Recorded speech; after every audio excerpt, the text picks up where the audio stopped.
E aí pessoal, no vídeo de hoje nós vamos ter uma conversa rápida sobre um conceito extremamente importante para a engenharia eletrônica e uso de microcontroladores. Vocês devem ter percebido que muitos microcontroladores não possuem uma saída analógica, ou seja, um conversor DA, Digital to Analog Converter. Deste modo, para que tenhamos algum tipo de sinal que se aproxime de um sinal analógico, precisamos utilizar o chamado PWM, ou Pulse Width Modulation. E hoje nós vamos conversar um pouquinho sobre o PWM, o que ele é e como ele funciona.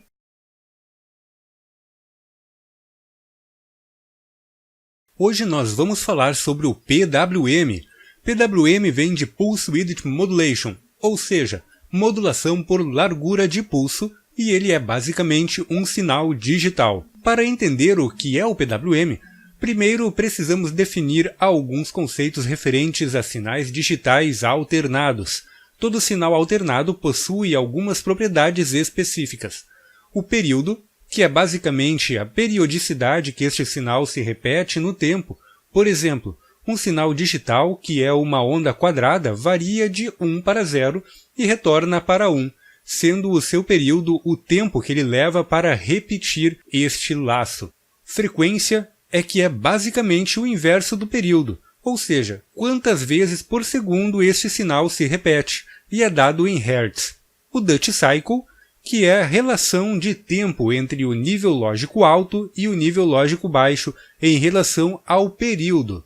Aqui temos, por exemplo, um sinal de 1 kHz, uma onda quadrada comum com um Duty Cycle em 50%. O período deste sinal é de 1 milissegundos, dado pela equação t é igual a 1 dividido pela frequência. Observem que o tempo em high, ou seja, o tempo que ele está em nível lógico alto, é igual ao tempo em low, sendo 0,5 milissegundos. Se reduzirmos o tempo em high para 0,15 milissegundos, temos um Duty Cycle de 15%, que é a relação entre o tempo em high e o período deste sinal. Se aumentamos o tempo em high para 0,83 milissegundos, o Duty sobe para 83%, devido à mudança desta relação. Assim podemos perceber que o tempo em low reduz proporcionalmente em relação ao período do sinal. O PWM é basicamente um sinal que faz uso de uma propriedade específica de sinais alternados chamado tensão efetiva. Basicamente, um sinal alternado que circula por um circuito resistivo irá apresentar uma determinada dissipação térmica, que será equivalente a um sinal contínuo. O sinal DC, no caso.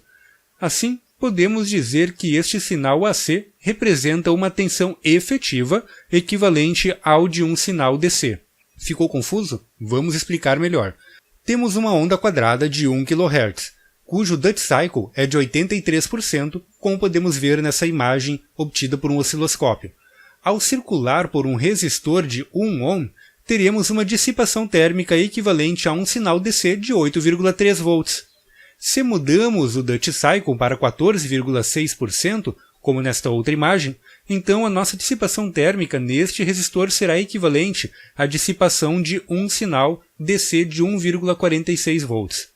Isso ocorre pois temos neste último caso um sinal pulsado, que está 14,6% do tempo de seu período em 10 volts, e os demais 85,4% em 0 volts.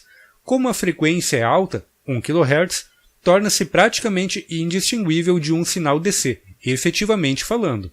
Assim, aplicando um filtro ULC em sua saída, do tipo passa-baixa, podemos eliminar a componente de 1 kHz, deixando apenas passar sinais menores do que 1 kHz, gerando toda a sorte de sinais que precisamos, como senoides, por exemplo.